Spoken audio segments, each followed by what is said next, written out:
coal. I love the Farrelly brothers and their extremely logical style of humor. Sorry, did I say logical? I meant scatological. And I savor the chance to see Jeff Daniels take a break from all that pompous speechifying on the newsroom. I think I blew that speech. To embrace his inner dolt. But come on, Dumb and Dumber 2 really should have appeared around the time of the Monica Lewinsky scandal. Not now. It has missed its historical moment. With sequels, you have to strike while the iron is hot. Just look at Sin City: Dame to Kill For.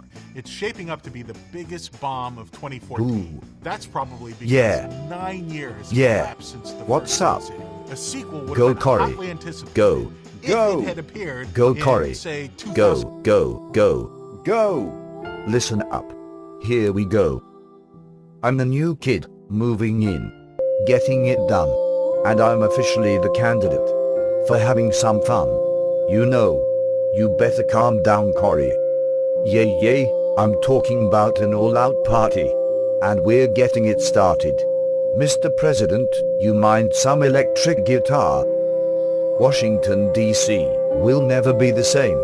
'Cause we've got Corey in the house. Yeah, it's a party every week, baby. Corey. Check it out, that's right, I'm in the house. He's gonna shake it up and change it, shake it up.